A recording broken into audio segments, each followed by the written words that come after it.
How's it going, buddy? How's it going? You got 2 hours? Bartender. Yo! A bottle of Theakston's All Peculiar for my friend here, please.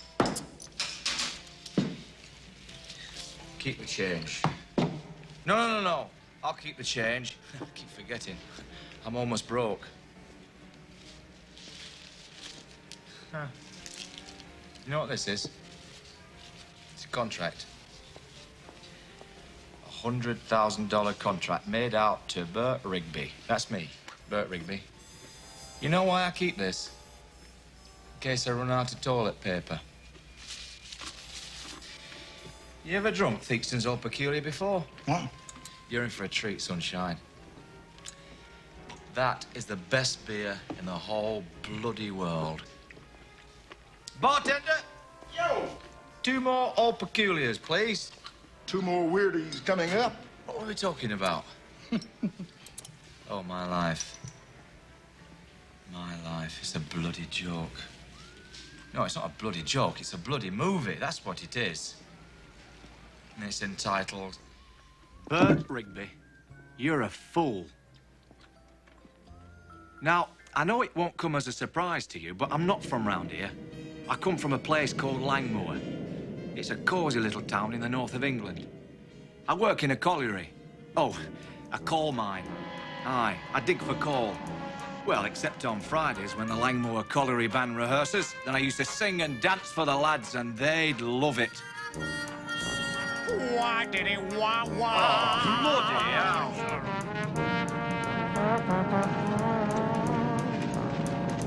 Hey, it's something daring. The Continental. It's a way of dancing that's really ultra new. It's very subtle. The Continental. Because it does what you want it to do. Watch this step, sunshine. Fred Astaire before your very eyes, thank you. Here we go. It has a passion, the Continental. An invitation to moonlight and romance. It's quite the fashion, the Continental. Because you tell of your love while you dance. Your lips whisper so tenderly. Spike her eyes, answer your song. Ooh. Oh, 2 bodies swaying the Continental. Oh, and you are saying just what you're thinking of. So keep on dancing the Continental. For it's a song of romance and of love. Here we go, boys. You kiss while you're dancing. It's Continental. The Continental. You sing what you're dancing. Your voice is gentle and sentimental. You know before the dance is through that you're in love with her and she's in love with you. You'll find while you're dancing. Here I go, boys. That there's a rhythm in your heart and soul, a certain rhythm that you can't control, and you will do the Continental all the time. Beautiful music.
I was a happy man.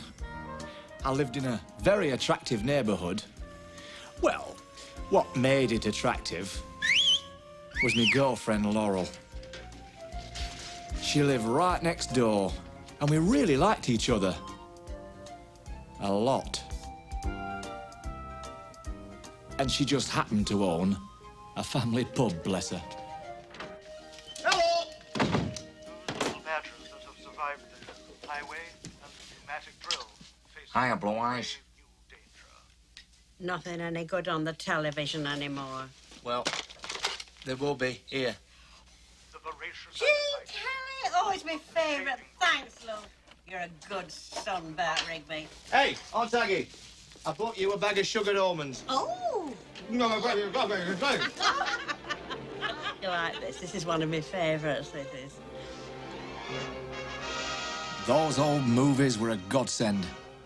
They kept me man busy and gave me some quiet time in the bomb shelter with me girl. They climb up the wall later on. It's lovely. You see, during the war, our fathers had built a common bomb shelter between the two houses. My mum wouldn't let it be torn down. She told everybody I was conceived in it, and one day they want to put a plaque on it.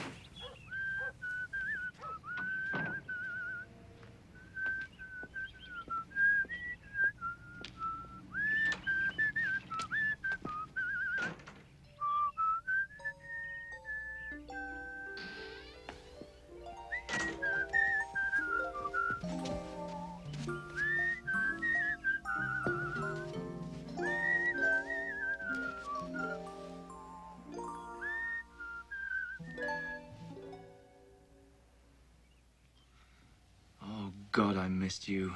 Why? Was the trouble at work? No. And you know why? Music. There's been a band playing at Pit all day. I've been singing and dancing. I tell you what, enough cheer the lads up. How's your day gone?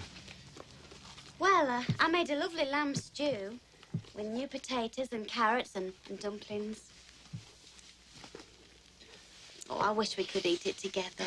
This is daft. Let's get married. What? And have your mother commit suicide? No, thank you. I don't need that on me conscience. Now, it wasn't that Mother hated Laurel. Mother hated Laurel's mother, Mrs. Pennington. Until my father's death, they'd been best of friends, sharing everything, which, unbeknownst to my mother, included my father. It seems that when Mr. Pennington died in service, my father felt it was his patriotic duty to console Mrs. Pennington, which he did on 6 different occasions. James Alfred Rigby, may you rest in peace. Oh, Mother! Oh, I love you, Alfie, I love you! We all did. Everybody loved Dad. And he loved me! Mother! He had a lot of love in him. She doesn't know what she's saying. He loved me! He said he loved me! You are! I'll kill her! I'll kill her! She's a liar! What? I'll kill her! What, you calling me a liar? Hey, now stop that! Stop it, the pair of you! Just remember where you are! Now, back it!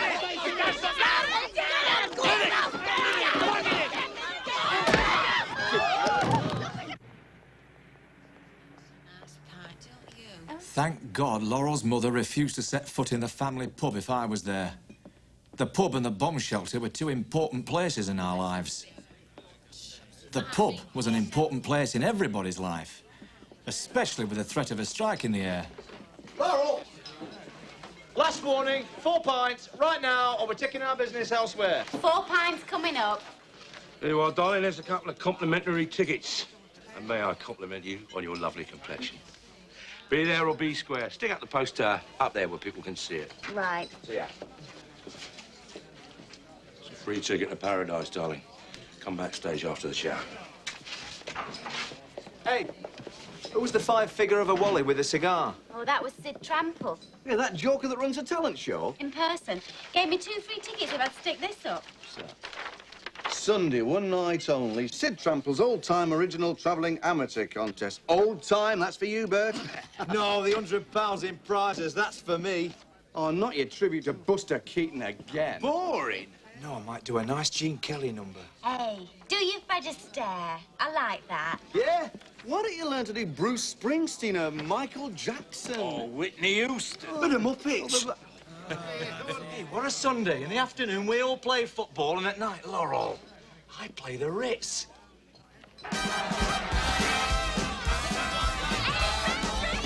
The football game that afternoon was quite interesting.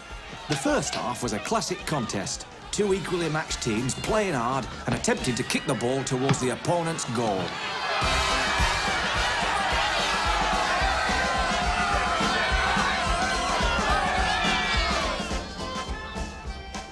Now, during half-time, we'd heard that the Brookshire players had voted down the strike and were planning to hire on as scabs.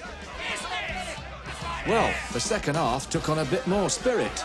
The focus turned from kicking the football to kicking your opponent's balls. And the fans, well, they seemed to have been caught up in it. Things were getting quite emotional. Could actually feel their involvement. They discovered my pelvis on life to me, and that's how I turned out to be Mr. Elvis P. Mr. Presley to you, yeah.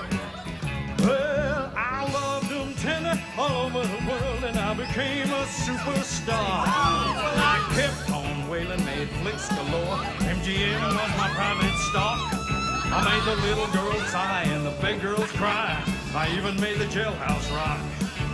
My TV specials rocked the tube, and everybody caught my style. I sang for presidents, kings, and queens, and I made the whole world smile. Well, the ending was tragic, I must agree, but that's how I turned out to be Mr. Elvis P. Yeah, yeah.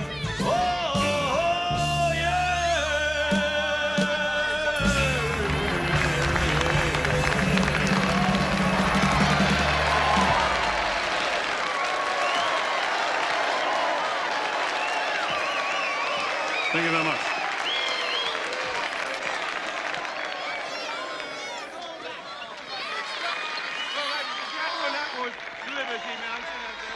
Your wedding friends, Dragon. Oh, sorry. And now, ladies and gentlemen, hey, Mr. Bert Rigby, from right here in Langmore. Will you please welcome Mr. Bert Rigby?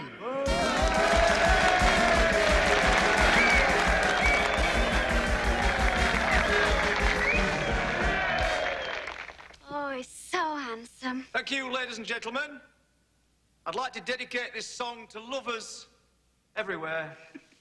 Rogers and Hart's classic composition, Isn't It Romantic? Thank you, Maestro. Isn't it romantic? Music in the night, a dream that can be heard. Isn't it romantic? Oh, well, he's cleaned up nice. Moving shadows write the oldest magic word. I hear the breezes playing in the trees above, while the world is saying you were meant for love. Isn't it romantic? On such a night as this. Oh, no, his nose has started up again. Yeah, this might turn out to be a bloody good act, Bet. That I will fall in love perchance.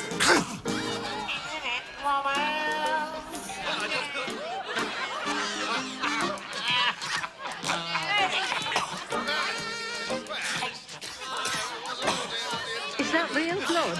Just pretending it's ketchup. He is not pretending. It's real blood and he's very brave. Looks like ketchup.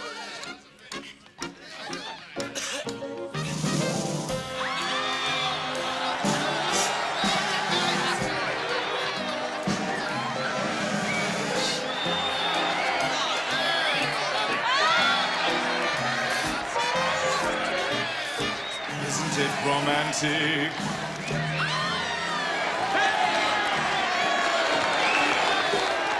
Do you mean that I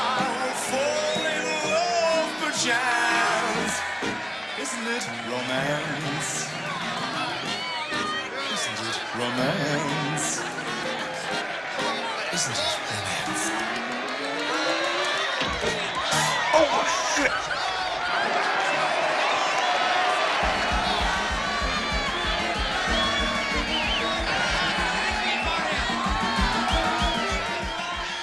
I'd never performed on a real stage before, with a real orchestra playing, and I couldn't believe I heard Sid Trample right. You heard right. You'll be my regular permanent amateur and travel with my company. And you'll pay me 100 quid every night if I win? 50. No. You just gave me 100. Yeah, that's because you beat my regular permanent amateur. He would normally get his £50 cut. That's why I'm having to let him go. Every time he loses, it costs me my 50 quid. What if I lose? It won't happen, son. Not if you do what you did tonight. I can't bleed every night. Could be arranged. No, fake it. Public love blood. So if I lose, I don't get paid, right? You're a winner. Yeah, that's what he told me. And I was right. You got 30 weeks. Look, about my bus fare, I think... Listen, Mountain, this is a private conversation. Now, piss off. Now, look, I always treat people decent, huh? And I'm telling you that you could be the greatest all-time permanent amateur in history. The all-time greatest permanent amateur. Is that what you want to be? Well, I don't want to be a striking, out-of-work coal miner. And I sure as hell won't be a scab. You're going to leave me, aren't you? I'm not leaving you. I'm leaving this town. Same thing. It's not the same thing. You're beautiful and alive. This town is... What? Oh, have you looked at it lately? I pointed out to Laurel that the town was ugly and dying a very slow death. One by one, shops were closing and people were moving out.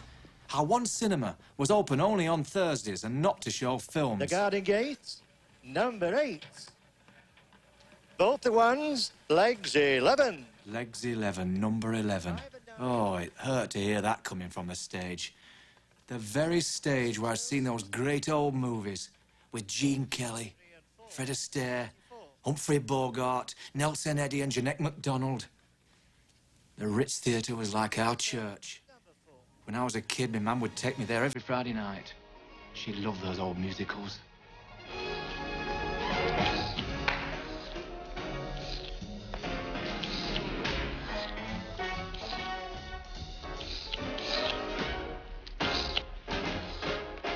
Bert, sit quietly.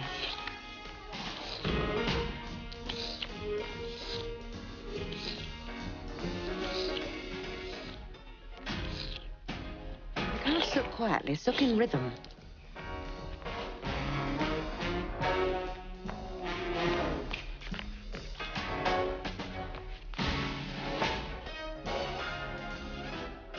I also reminded Laurel that not only was our theatre shut, but with the strike on, so was our minds. Life in Langmoor was not a cabaret, old chum. Unless somebody does something, this town is dead. Well, running off with an amateur show won't bring the town back to life. But it'll bring me back to life, and with this stuff, I can bring back the most important part of town. Are you talking about the Ritz Theatre? Yes, I am. Laurel, I'm going to win enough money to turn the Ritz into a palace. What if you lose? Lose? Lose? That's the problem right there. That's why this town is dying. We've been losing for so long, we've come to accept it. Well, look, I may get another bloody nose, but by God, I've got to give it a try. Well, how long will this try take? However long it takes to get rich. Rich? By playing in an amateur show? Charlie Chaplin started out as an amateur. Every great star did. Charlie Chaplin? Oh, Bert, you're living in the past. Laurel, did you hear those people applauding out there tonight? Well, yes. I was one of the main applauders. Bert, your friends were there. I know that, but I was watching the people who didn't know me. They were cheering. Laurel, something happened to me out there tonight. It was like a bomb went off inside me. Remember that night we saw Gene Kelly on the telly and Singing in the Rain, and afterwards I did the whole show for you myself? You were cheering then. Remember?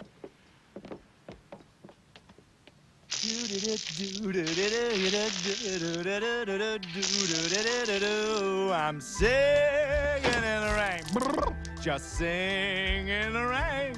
What a glorious feeling. I'm fit as a fiddle and ready for love. I can jump over the moon on my power. Fiddle and ready for you.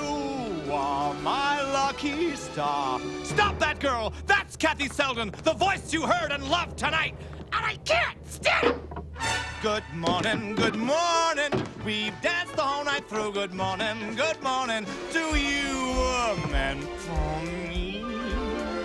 I was meant for Moses. Supposes his toes are roses, but Moses supposes erroneously nature patterned you, and when she was done, you were all the sweet things rolled up in one. Make 'em laugh, make 'em laugh. Don't you know that the world wants to laugh? My dad said, be an actor, my son, but be a comical one. They'll be standing in line. That good old honky-tonk monkey shines.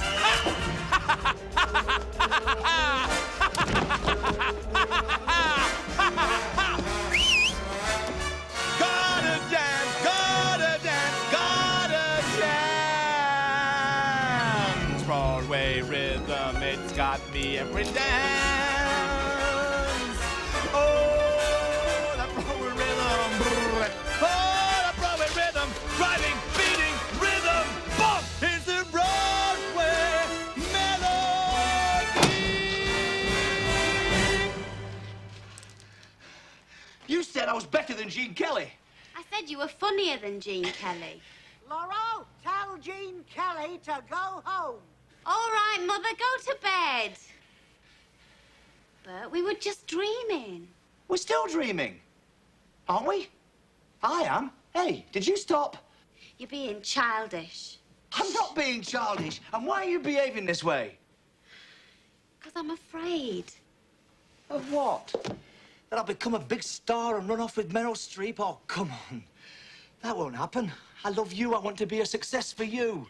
Oh, I'm not afraid you'll succeed. Then what are you afraid of? That you might fail.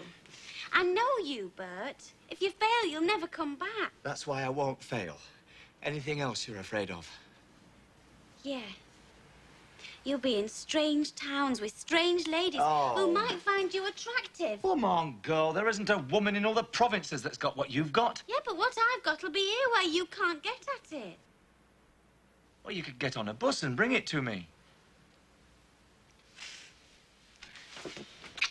I'm doing this for us. Laurel was wrong to worry about the strange ladies in little towns finding me attractive. She should have worried about the strange lady on the bus. Tess Trample, Sid's wife. Nobody likes my oysters. You what? My smoked oysters. Oh. Would you like one, Mr. Rigby? No, I don't think so, Mrs. Trample. Well, I've never had one. Try one. Guaranteed to put lead in your pencil. Though I have a feeling your pencil's fully leaded. Oh. Let the smoky flavour mingle with your spit. Now, doesn't that make you want to fuck? Mrs. Trample, please! I'm sorry, Bert. May I call you Bert? I think you know me well enough. You're a very sensual man, Bert. Oh, you can tell that from one grab. Yes, and from the way you move on stage. It's very nice. Mrs. Trample, please. Call me Tess. But your husband is driving the bus. He can't see us. I checked his rear view mirror. Ow! Ow! Long is it before we get to Ilkeston? Not long enough to diddle my wife. Tess, get your ass back up here. Sydney, you're being vulgar again, and I will not tolerate it. Get your ass back up here. Make me. Right. What kept you? A nympho and a schizo. Their marriage was a perfect blend of sex and violence.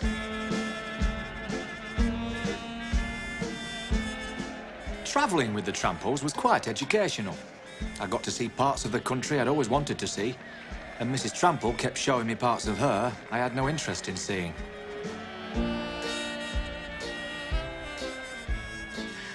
I was starting to feel like a real professional amateur.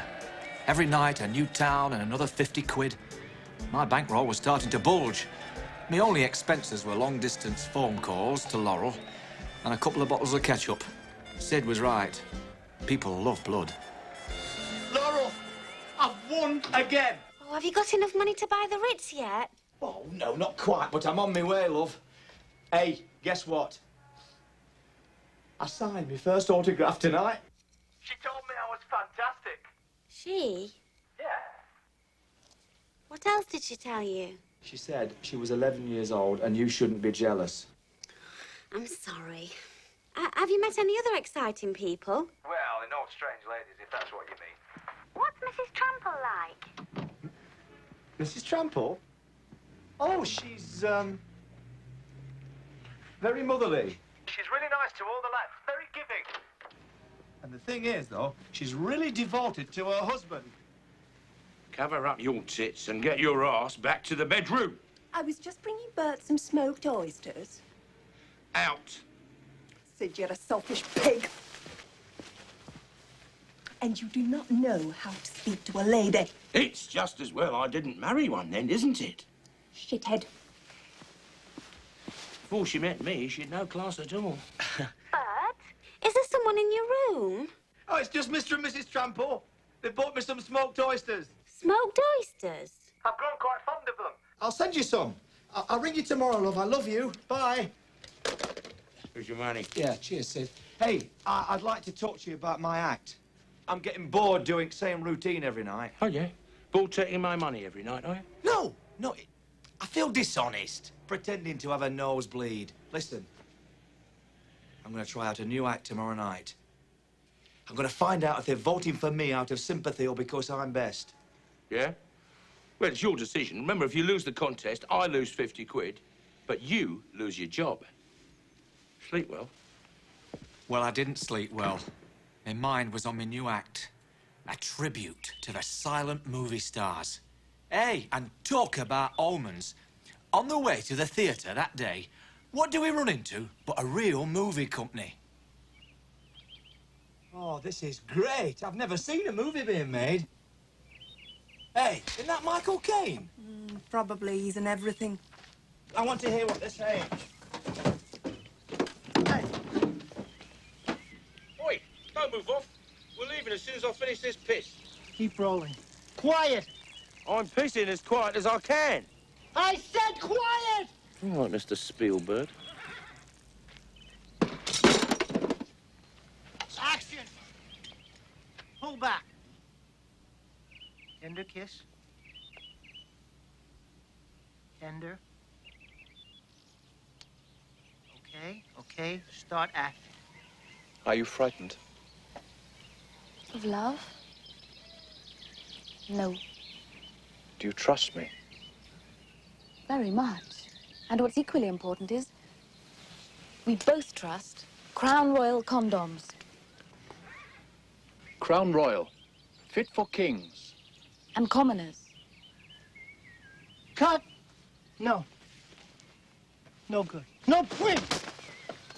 Crichton, do you know what it feels like to have an erection? Eh? Yeah, of course. Of course. Well, I want to see that on camera. I want to see passion. I want to feel that erection. We are selling rubbers here, not hairspray. Wrap it up. Okay, everybody, that's a wrap. 8 a.m. start tomorrow. This Shakespeare shit is not working. I didn't know it at the time, but the director of that Crown Royal condom commercial was going to change my life.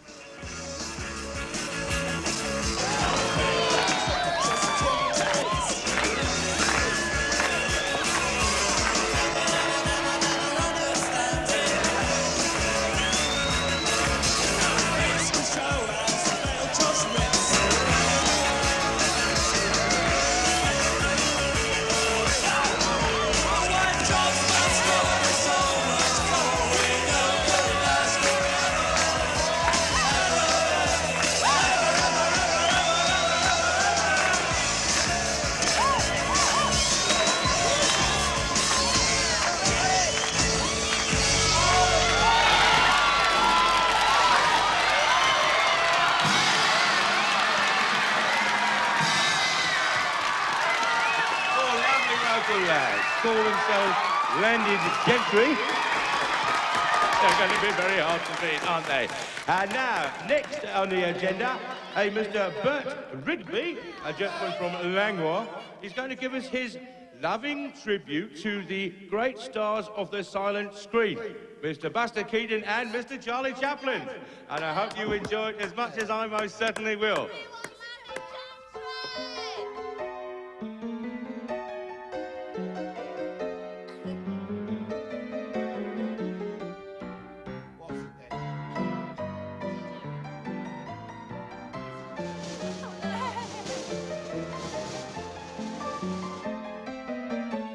we in a time warp? I don't recall.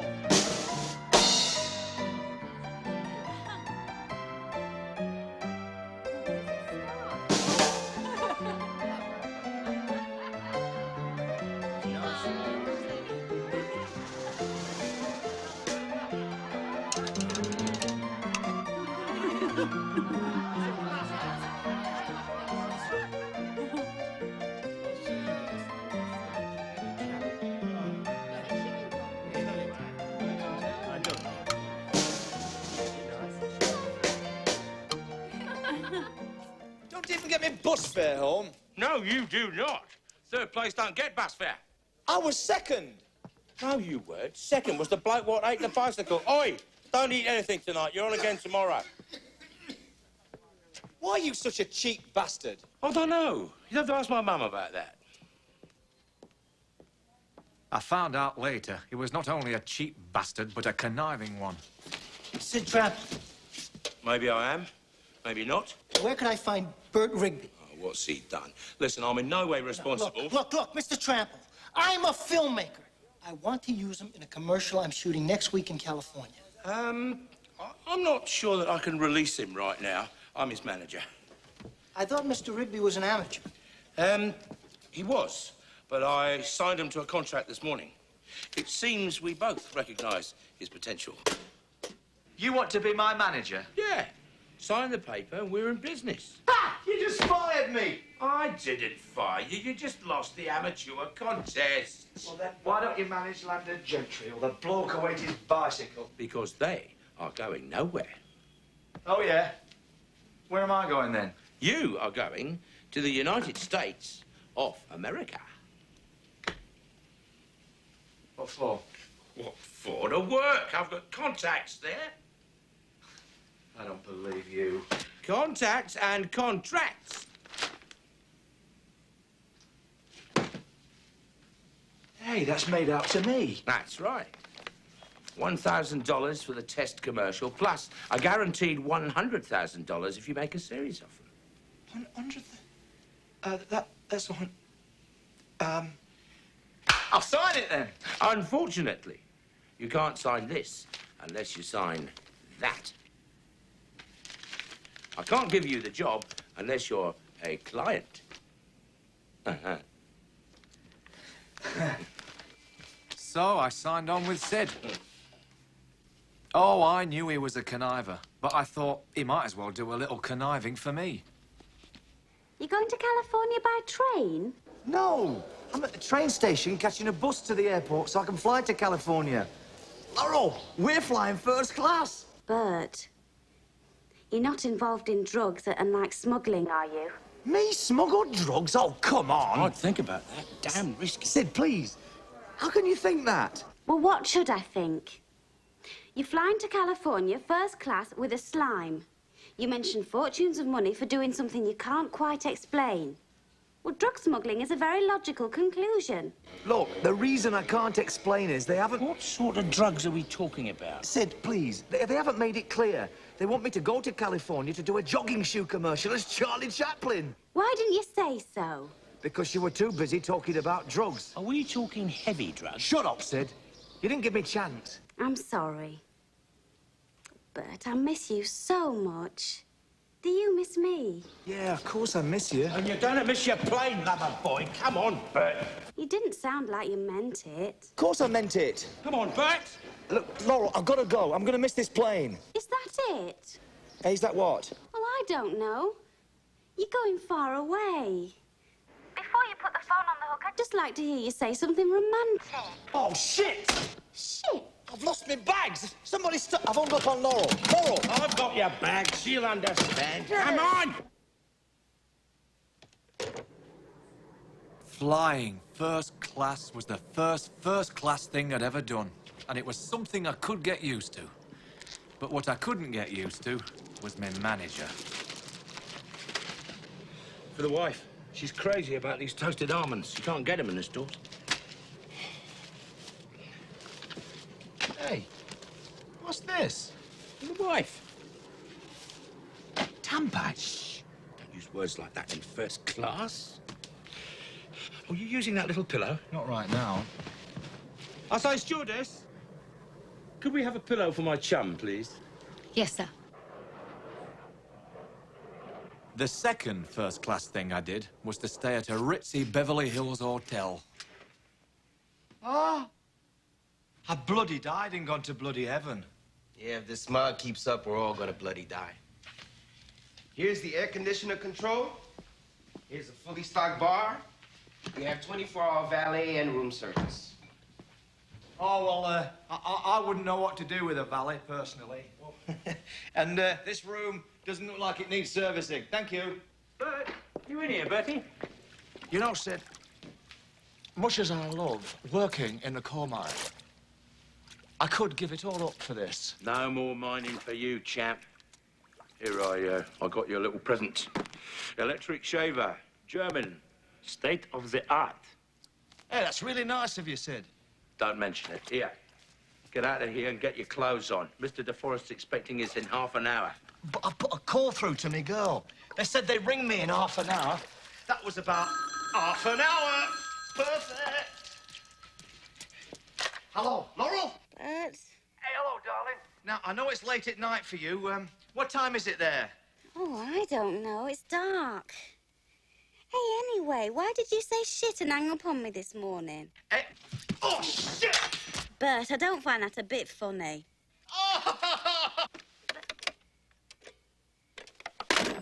You bastard. I think I brought me coccyx. You can't have. You landed on your arse. It's me tailbone, you planny. Well, you don't need that. That's all right. Here, you've got to be dressed in 3 minutes. I've got to call me girl back. You do not have time to talk to your girl. I won't have a girl to talk to if I don't make time. You can't keep saying shit and hanging up on someone and expect to have a relationship. Come here. Hello? Oh, thank you. Hey, was that my girl? No, your limo. I couldn't believe I was riding around Beverly Hills in a limousine. That's the church Dudley Moore saw Bo Derek walk into in 10. Oh, Derek walked in there. Oh, Eddie Murphy used to ride up and down this street a lot in Beverly Hills Cop 1 and 2. And that's the house he squatted in. I like that Eddie Murphy. You know, with the right management, he could do very well. Sure, Sidney. I wouldn't mind handling him myself, as a matter of fact. Oh, this street is the street Fred Astaire walked on. Hey, in what picture? Oh, no picture. When he was alive, he liked to walk. I'd slow down just to watch him. It's like watching a musical. Hey, could we stop for a minute, please?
Hello? Yes, sir, I'll put him on for you. Mr. Rigby? Laurel? Hey, how could she? Mr. DeForest, I'll put you on the speakerphone, sir. Go ahead. Mr. Rigby? Hello? Who's talking? It's Mona Redondo. I'm Mr. DeForest's personal assistant. Would you please hold for Mr. DeForest? Hold what? Rigby, welcome to California. Are they treating you right? Good. Look, did anybody explain what we're going to do with you? I'm going to do Charlie Chaplin. No. You're going to be doing Buster Keaton. I do Chaplin better. He does Chaplin better. Yeah, well, so did the guy on the IBM commercial.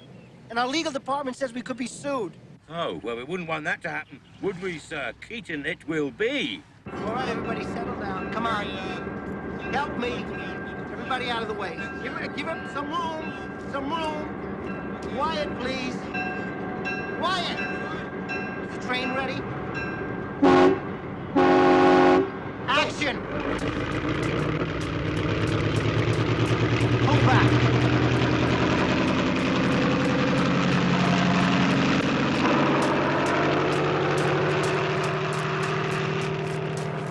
I had run steadily for almost 2 days, and at night, I dreamt I was still running.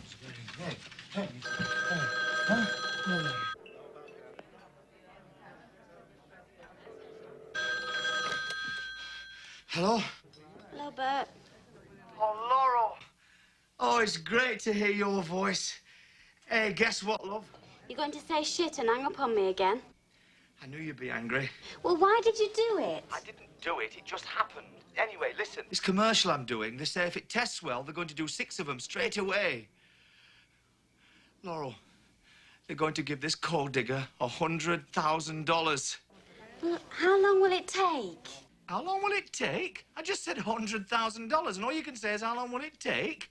Well, how long will it? I don't believe this conversation. Well, it's a simple question. Simple is right. Bert, I didn't call you to be insulted. I didn't insult you, and I called you. No, you didn't. I called you. I put a call into you before I went to sleep. Well, I didn't get it. Well, reverse the charges. I'm paying for this call. Well, that still doesn't give you the right to call me simple. I didn't call you simple. I said the question was simple. Well, why did you call me? To tell you about the deal. And not to expect me home for a little while. How long a while? There you go again. Laurel, I'm on my way to fame and fortune. Nobody can predict how long that takes, and... Why did you call me? Well, I forget now. Laurel, are you all right? Oh, I'm fine.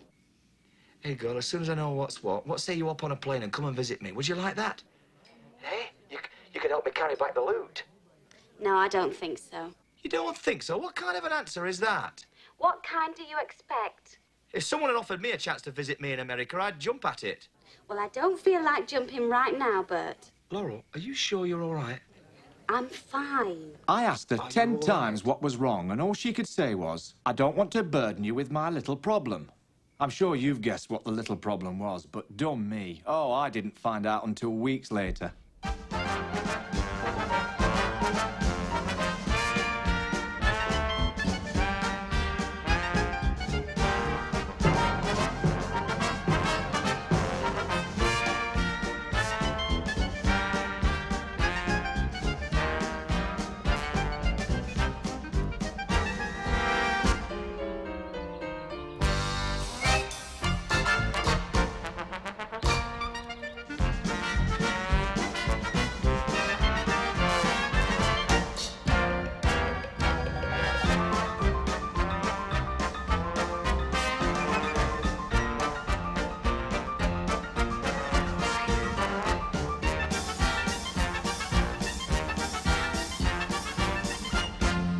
You've got the moves, we've got the shoes. Well, that was very professional. Wasn't too bad, was it? Did you see the spot? Yeah, I thought I did pretty well. And very nicely directed. Neither of us could have done better. That 30-second spot is as close to perfection as I'll ever get in my entire life. I'm damn proud of it. Damn proud, and you should be too. Here, Bert, you deserve this. $1,000. As contracted. So, when do we start shooting for the big money? Didn't they tell you? Tell us what? Are you kidding? No one told you? No. No one told us anything. God damn it! Why must I do all the dirty work? Jason! Jason, where the hell are you? I'm right here, sir. Didn't I tell you to tell Mr. Rigby that the project is dead? No. Well, then who the hell did I tell? I don't know. Well, for Christ's sakes, call Mona, tell her to find out, and fire the bastard. Who's Mona? Or bitch! What? Okay. I'll be the villain. The project is dead. Hey, you just said it was perfection. It is. But they tested it, and they found out that nobody knew who Buster Keaton was. Nobody knew Buster Keaton? Nobody that matters. The kids, according to the demographics. What the bloody hell's demographics? Research. It showed that 94% of young people never even heard of Buster Keaton. I'm sick. All my work, all my dreams, down the goddamn tubes. Go home. Go back to England. Put on a Beatles CD, have a slice of kidney pie. And thank God you're out of show business. Buster Keaton and Bert Rigby. Two great careers shot down by demo-fucking-graphics. Go home, a loser. Huh. I couldn't face it. Thanks to Sid Trample, I didn't have to face it. What do you mean we've got no transportation? Hey? They gave us 2 first-class round-trip tickets, didn't they? 1. Those cheap bastards wouldn't cough up for my ticket. I had to trade your round trip for 2 one-ways. You did what? No good manager would let his client come to this jungle of thieves without protection. Listen, the only thief I need protection from is you. Thief? I resent that. You don't deny it, though, do you? Hey, where did you steal this silk suit from? It's the last straw. Without trust, a contract is just a meaningless sheet of paper. And you can keep my share of the $1,000, you ungrateful bastard. For a moment there, I felt bad. But 5 minutes later, I felt a lot worse. Is there anything wrong, sir? $923? This can't be right. I was told the company was paying for the room and the food. Yes, but not the overseas calls. Overseas calls? Only made 2. 22. 22? And there's the pharmacy charges here. Pharmacy charges? An electric razor? 2. 2 electric razors. There's also a large haberdashery shop charge. That's where he got the silk suit. That scumbag had left me stranded in the New World with $77. I should have been depressed, but for some reason, I think it's because I'm an idiot. I was exhilarated. I could hear Laurel's voice ringing in my ears. I know you, Bert. If you fail, you'll never come back. I said to myself, Bert, you're not leaving Hollywood until you've kicked the shit out of it. But I thought I'd better find a place to live first. I'd heard that in Hollywood, things were larger than life. Well, the cockroaches sure as hell are.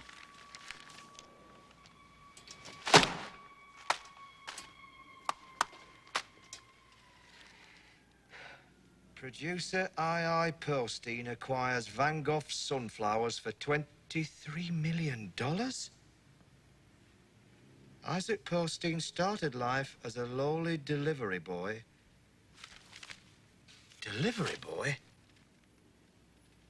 Hey, I better get started.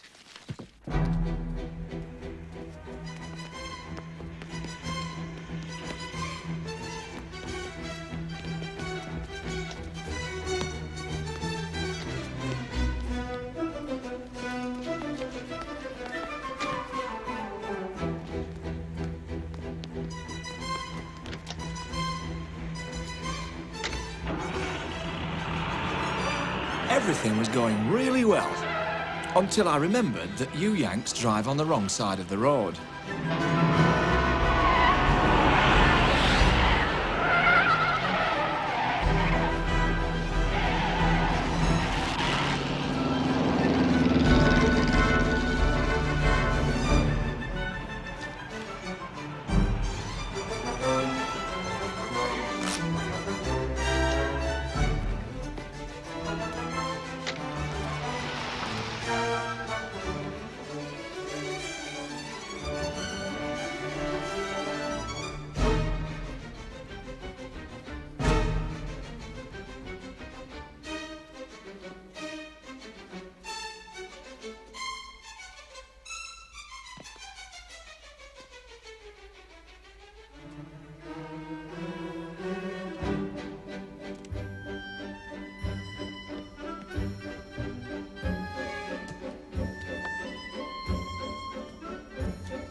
mugged and having me car stolen turned out to be a blessing in disguise.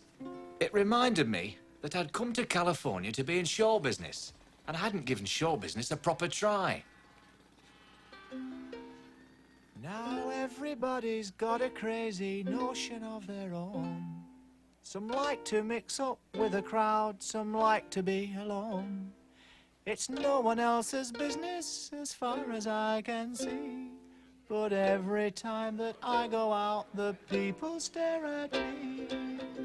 With my little ukulele in my hand, I'm sure the people just don't understand. Some say, why don't you be a scout? Why don't you read a book? But You never know about fate and where or when your big break will come. That night, a young Hollywood director was in the audience, and he seemed to be enjoying me. sound advice will always stand. She said, my son, do what I say, and you'll never go astray if you keep your ukulele in your hand. Yes, son, keep your ukulele in your hand. I say. Do you realize the manager of this establishment was arrested for indecent exposure and let off for lack of evidence? My dog's got no nose. How's it smell? Pretty terrible, thank you. Well, you clumsy son of a bitch! This is a 900-buck Armani! I fix for you. Leave it alone, you make it worse, you stupid idiot! Oi! Stop acting like a prat. It was only an accident. Watch who you're calling a prat, buddy.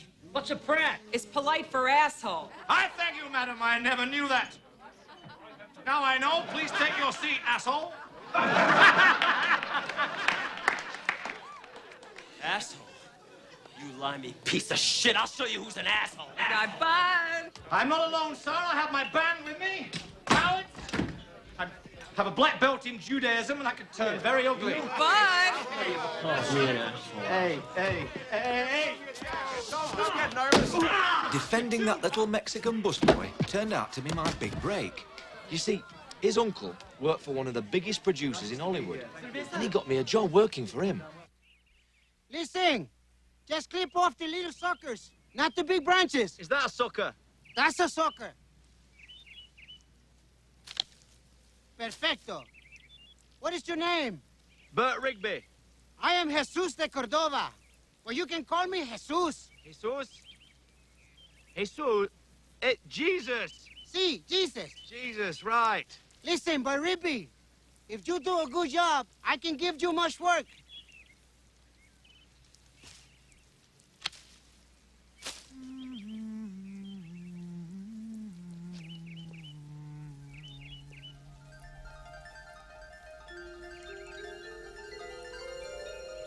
I'll see you again whenever spring breaks through again.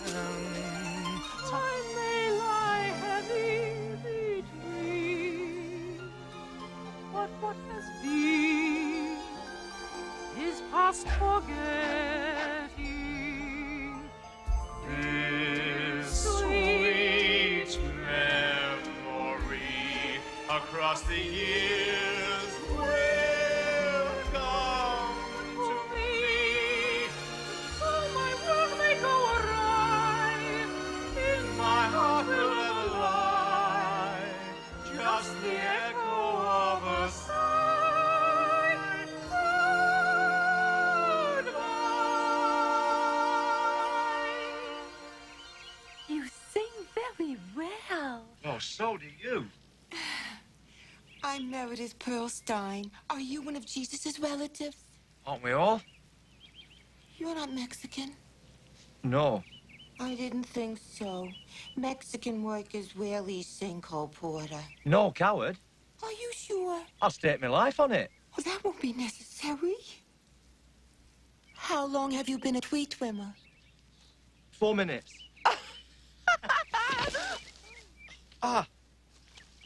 Seriously? Seriously. This is my first tree. And those suckers aren't grounded. My first suckers I've ever snipped. Oh, so you're not a gardener. Let me guess. Let's see. You're from England? You know the lyrics to all the standard classics? You're a struggling waiter. Close. Striking coal miner. How interesting. Would you like some lemonade? Lemonade? Oh, I could murder some lemonade. I tell you what, you work up quite a thirst sticking these snippers. Sticking these snippers. You know, cutting these things off. Oh, one lemonade coming up. She not only gave me lemonade, she made me a nice mixed green salad with 4 different kinds of funny-shaped lettuce. Oh, and she told me my fortune. Very strong lifeline. That's good, isn't it? Very good. Your love line is a little less clear.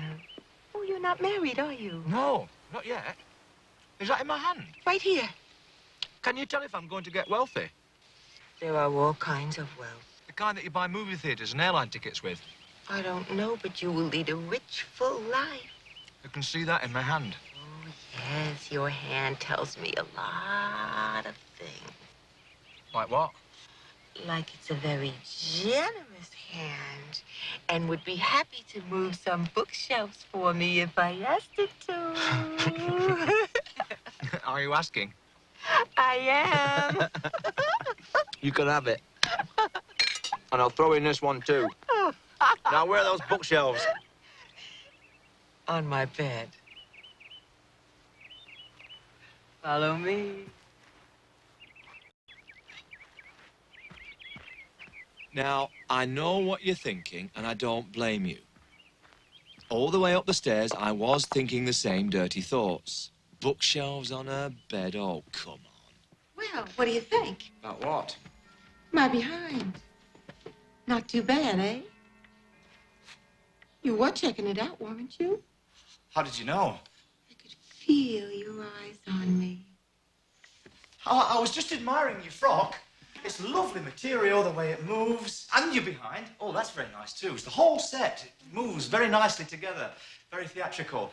Are you an actress? A dancer. Till they stop making musicals. Why? Would I have seen you in anything? You might have. Any with Fred Astaire? 2. Royal wedding and silk stockings. Oh!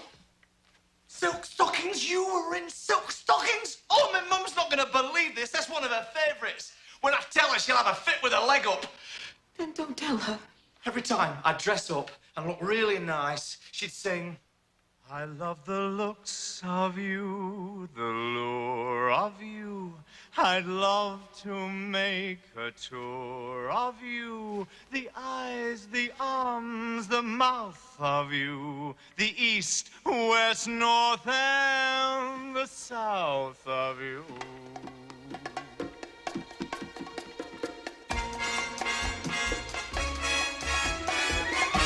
I'd love to gain complete control of you and handle even the heart and soul of you.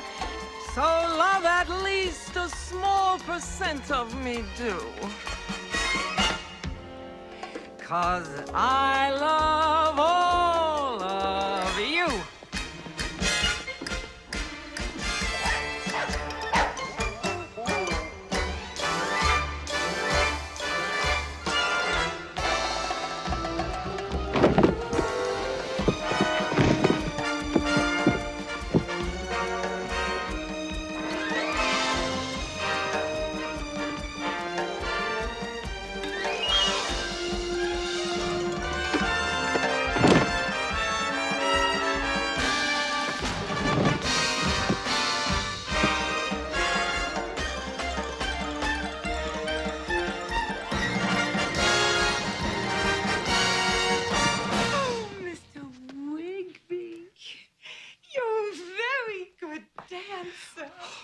Thank you. Oh, now let's see if you're a very good handyman.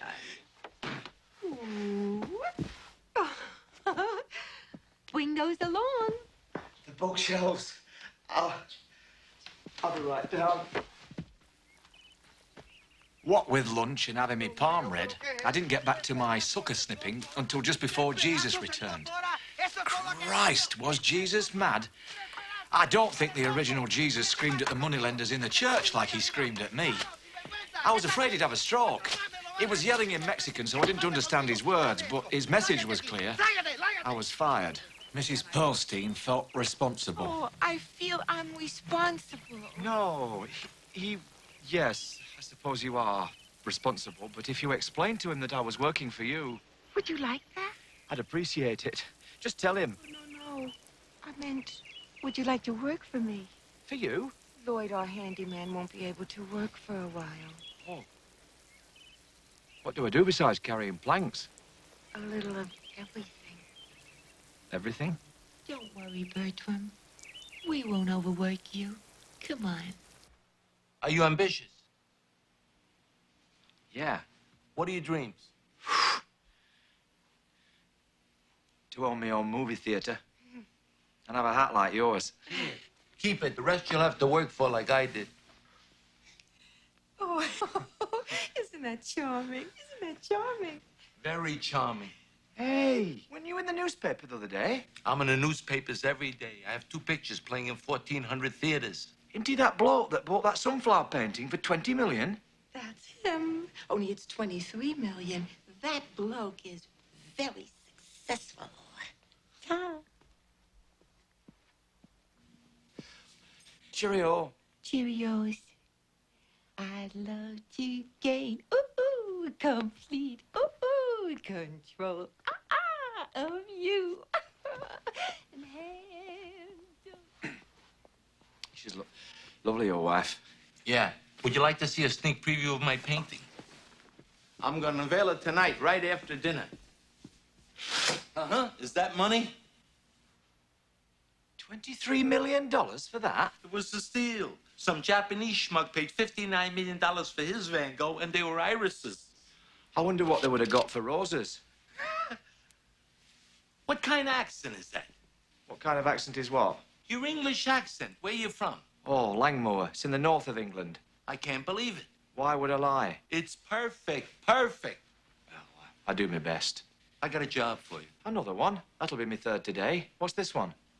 I'm producing this movie, The Long, Long Night, and the main character comes from Northern England. You're offering me a movie? But I've never... What's it pay? No. You don't understand. We cast an American star, Jim Shirley, but the prick insists we pay his way to England and study the authentic accent. And I can save a lot of money if we have him study you. Why are you looking at me like that? Oh, you just called Jim Shirley a prick. I mean, he's a really good actor. You can be both, and most actors are. Tracy, call a prick. Tell him we got him a coach. Go figure. My wife got me a winner. Now, as far as I was concerned, Jim Shirley was a prince, and he treated me like one. Hey, you phony bitch! One more bloody word out of that painted face, I'm gonna tear your lying lips off! How was that? Not bad. A couple of words need work. Which ones? Phony, bloody, painted, lying, off, and face. You mean all the words need work? You said bitch very well. Well, I guess 1 out of 10 isn't bad. I think we'll just talk a bit. No more dialogue in the movie. When I go off, you'll correct me. Just 2 Englishmen chatting. Well, what should we chat about? That's it. Yeah. Why don't we talk about me birds? Me birds? Hey, that's good, that is. Well, they all say that back home. What do you think about me birds? Well, the world. I think the world of your birds. A bit overplucked, if you don't mind me saying. So you noticed? Well, that's good, because one of them is yours. One of them is mine? Don't be greedy. 2 for the star, 1 for you. Which one tickles your fancy? Oh, they're all quite capable of tickling that. I've got a very weak fancy. I've been away from me go for a while. In that case, Sheila's the one for you. Which one's Sheila? Sheila! She'll light your fire. No. Oh, yeah, she's good. She's a nurse. No. Lights, not lights. She's a nurse? She turns you on, Bert. She's gonna make you forget that girl back home. The bloody hell do you think you're talking to? I'm sorry. No, Bert, I just thought it's in the script. What? It's in the script. See, I thought it's best to go. Oh, Come on, say it. Who the bloody hell? Who the bloody hell do you think you're talking to? That's right. Who the bloody hell do you think you're talking to? Hey, that's good, that. Now, that was the best job I ever had. Sitting round, drinking, swimming, fantasising, having me fancy tickled by Shirley's angels. In the steam room, we became like best friends. You know something? It's amazing how being naked makes some people bare their souls. He told me how he was getting it on with Mrs. Pearlstein, but how he would get off as soon as the movie was finished. I told him he was a cad. I know. Believe me, I used to be worse. Bert, I want you to do me a favor. You want me to entertain Mrs. Pearlstein for you? I'm afraid you're not her type. No, it's my son. You see, my son is coming in for the weekend. He was wondering if I could take his place as a divorced father while he visited this exotic dancer in Las Vegas. I realised then that Mr. Pearlstein's description of Jim Shirley was quite accurate. He was a prick. Bert, if you would, on the way home from the park, if you could stop off at the Circle Gallery in Beverly Hills, pick up a little package for me. That's the receipt. And here, you can use my Porsche. The Porsche. Maybe you better use the Honda. Yeah.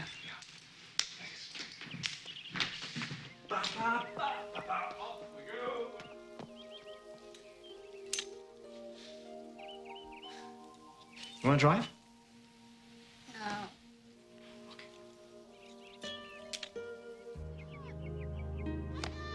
I must admit, I was enjoying the day.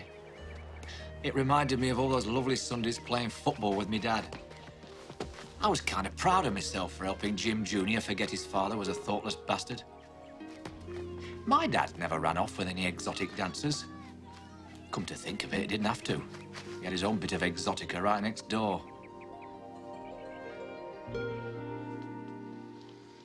Oh, Paul. Where do I pick that up, please? Miss Fogelson back there will help you. Miss Fogelson, thank you. Thank you, Mrs. Kimball. I'm sure your husband will love it. Hello, are you Mrs. Fogelson? Yes, may I help you? Yeah, I've got a receipt. I'm to pick up a package. Well, let's see what we have here. Something wrong with it? Everybody down on the ground or she's dead! Down! Get down, face down! Now! You two!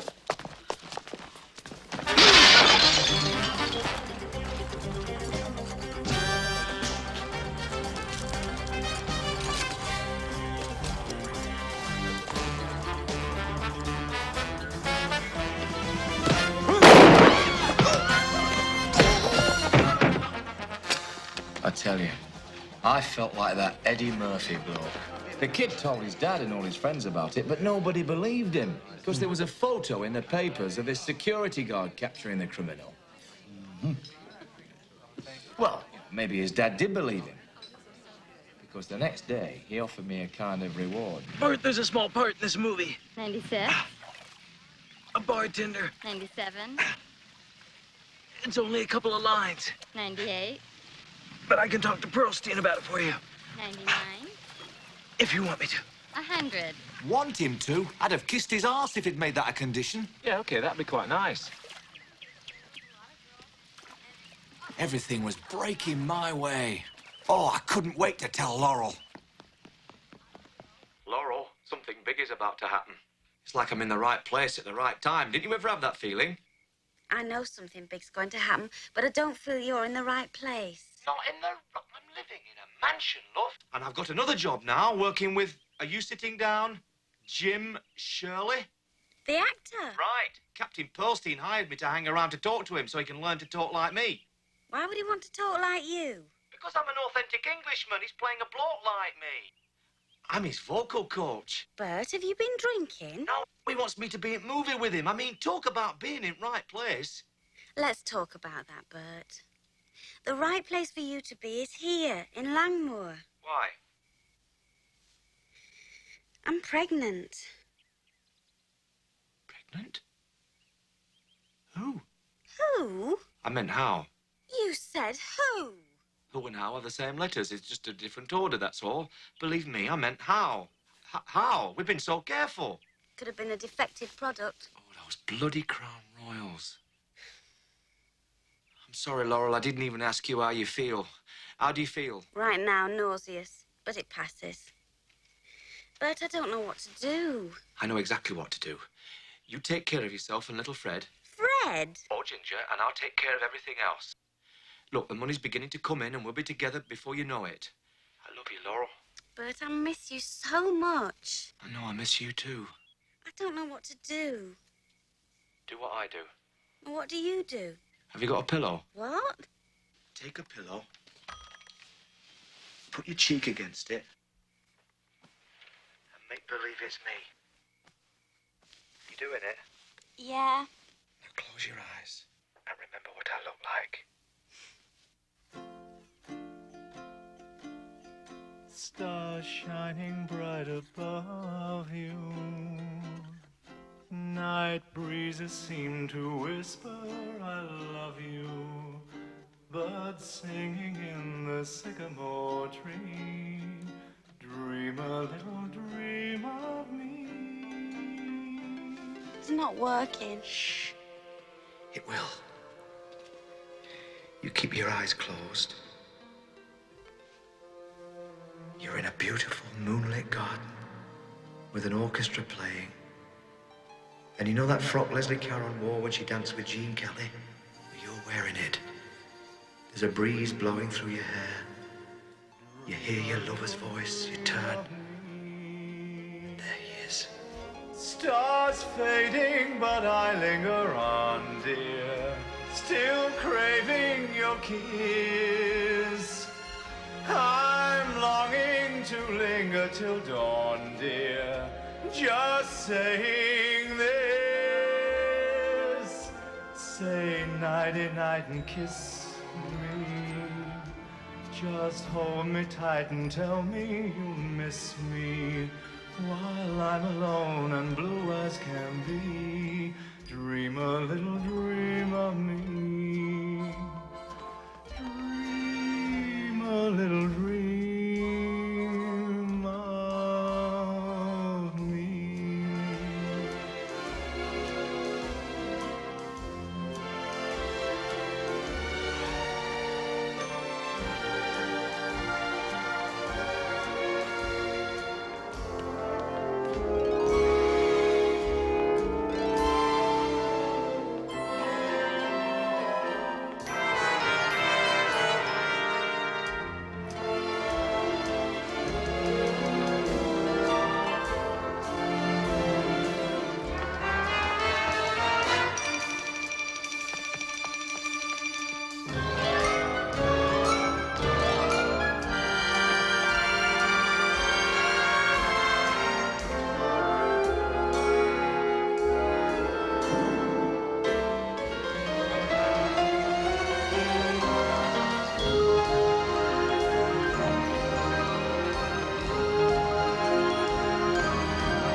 So in your dreams, whatever they be,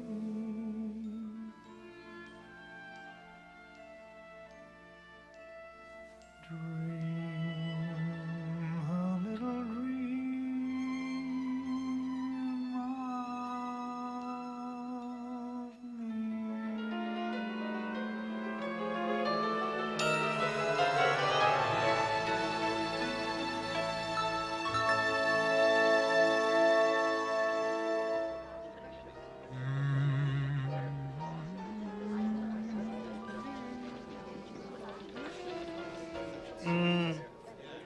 What are you doing?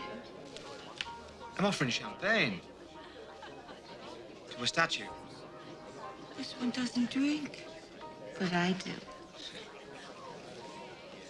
very handsome tonight, Bert.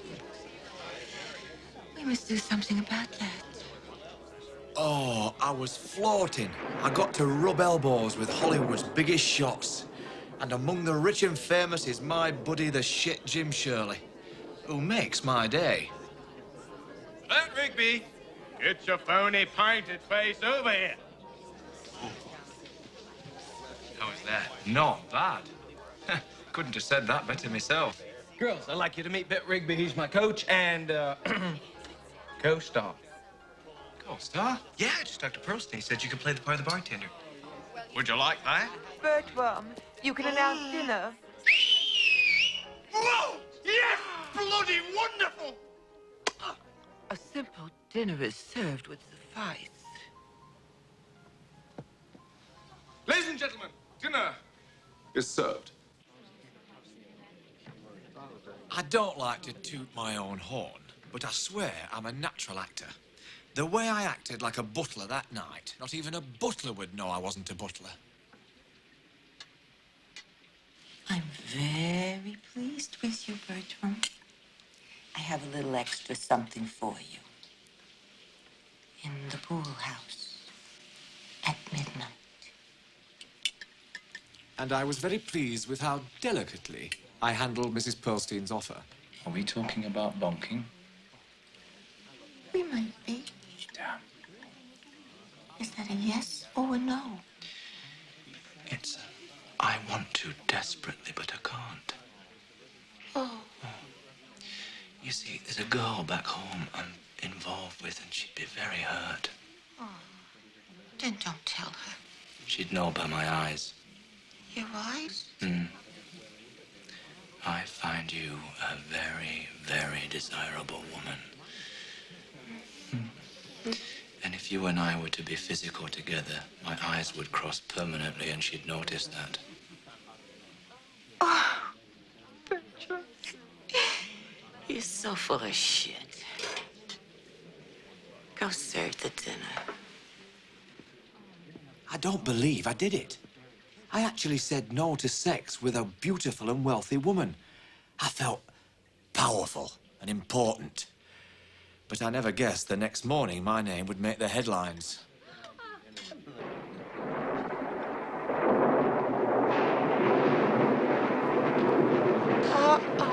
Not to worry. I just installed a $100,000 state-of-the-art auxiliary generator. And it's not working. Shit. There'll be some ass kicking as of Monday. Rigby!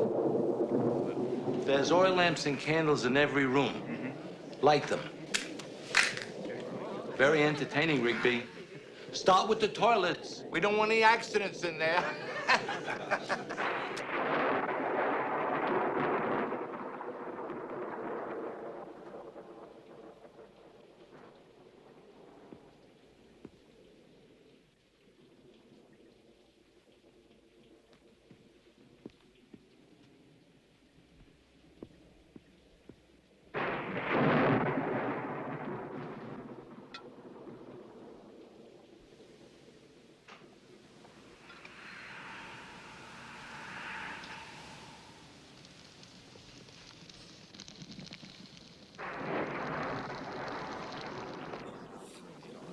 What do I smell? Must be my last picture. It's that cigarette, Mr. Ponytail. You know I don't allow smoking in my dining room.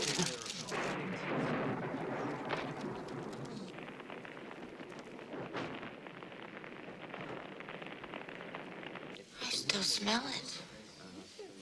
Something's burning. No way. There's heat and smoke detectors in every room. Oh! Oh! Oh! Ah! Oh my God! Ah!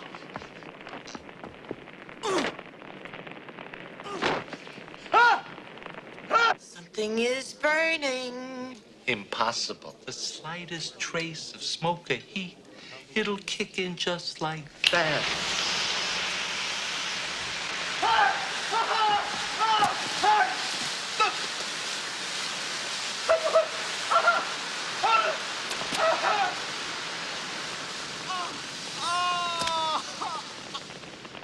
Did you read about it? was in all the newspapers. I mean, you heard about it, though. It was on national telly. He doesn't understand what you're saying. What? He doesn't speak English. Yes, he does. When he sat down, he said, "How's it going, buddy?" How's it going, buddy? Thank you. See? That's all the English he knows. Get some free beers. You mean I've told this whole story? Spilled me guts out to a bloke who didn't understand a word I said? Yeah, I heard a bit of it. Sounded interesting. What happened after you won the amateur show? Nothing much. I accidentally set fire to a $23 million painting, that's all. Yeah. Hey, I saw that on the news. Hey, folks, this is that English butler who burned that $23 million picture of flowers. 23 million? You could buy a 50-story office building for that. What am I making a week? It was a Van Gogh. Worth 23 million. Yeah, I saw it on the TV. How about a beer in the house? No. How about I buy a beer for everyone? All right. I'm almost broke. Yeah, that's I hate being almost broke. It's no good being almost something. It's better to be completely something. Come on, order up. Drinks are on me. Miller. All right, I'll have a Heineken. Anchor Light. Light. Mickey Big Mouth. Another Amstel. Right. Anchor Whoa, Steve. whoa. Listen, if I'm buying, you're not drinking that second-class stuff. You're drinking my beer, the beer of beers. And what beer is that? Hey, Theakston's Old Peculiar, mate. English brew. Best beer in the world, this is. Really? Yes, everyone who's ever tasted it says so.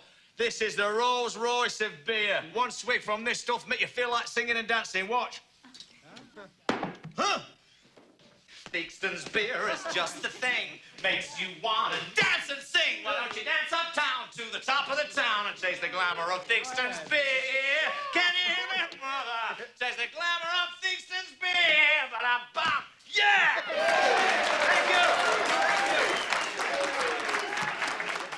Sir, where did that jingle come from? From my head. You mean you wrote it? No, I didn't write it. You just sang it, didn't I? I made it up. Just like that. I've been doing it since I was a lad. How would you like to do a commercial? Oh, no, here we go again. Who for? For White Gold.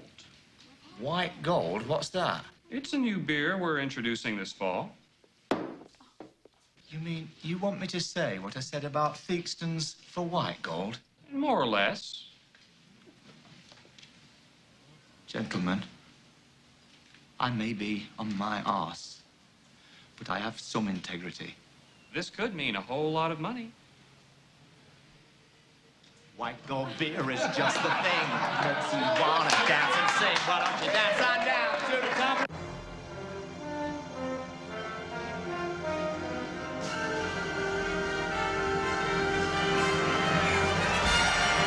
What about this theater, folks? Hey! Isn't this something else?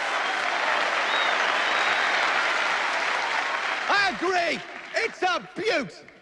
And the man who did it all is my old mining mate who went off to Hollywood, ripped a chunk out of it, and brought it back to us. I give you the owner and manager of the Ritz Entertainment Center, Mr. Bert Rigby!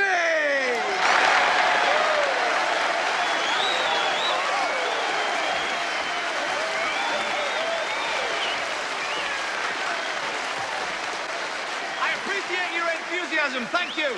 So I'd like to take this opportunity, come here, of introducing our daughter, Miss Kelly Astaire Rigby.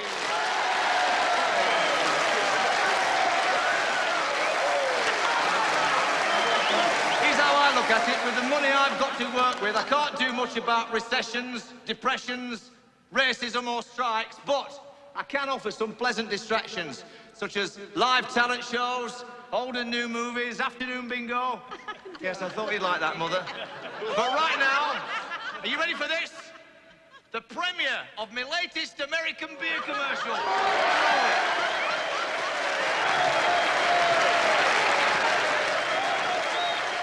I'm very proud of you, Bert. You've done everything you said you would. And more. Hey? Oh, it was my pleasure. Bert Rigby, I love you. Oh, I like that.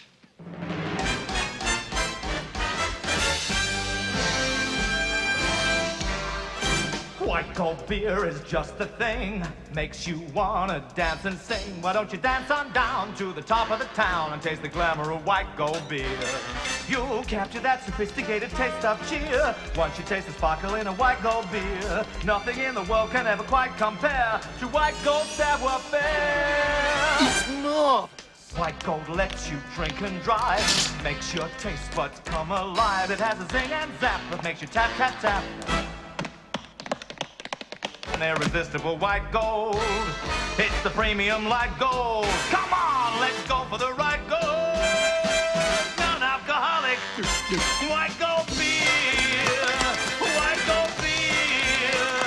White gold beer. White gold is the taste. Yeah!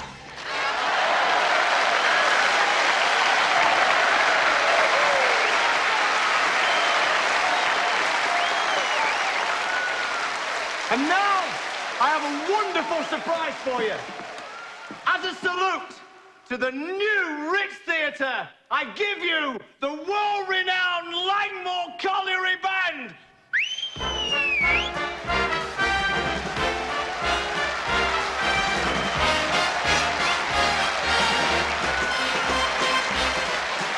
If you're blue and you don't know where to go to, why don't you go where fashion sits? Putting on a Ritz.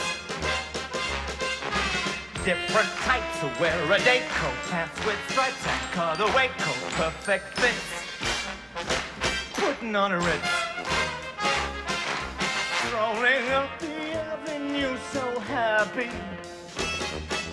All dressed up just like an English chappie. Very snappy. Come, let's mix where Rockefellers walk with sticks or umbrellas in their midst. Putting on a Ritz. Putting on a Ritz. Putting on a Ritz. Putting on a Ritz.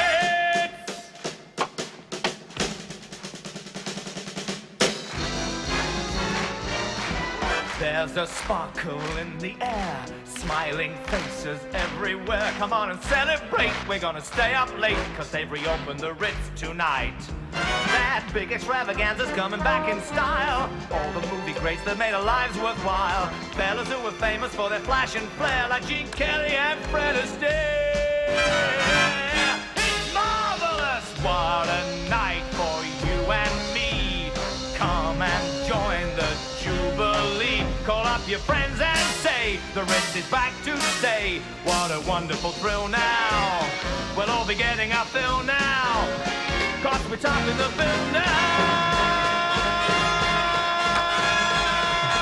At the Ritz tonight. At the Ritz tonight. At the Ritz tonight. We've put on the Ritz. Yeah!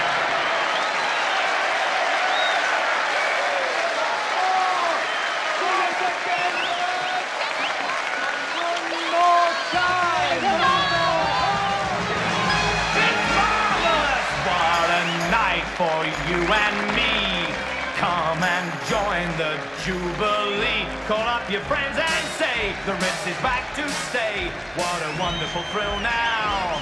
We'll all be getting our fill now, cause we're topping the bill now.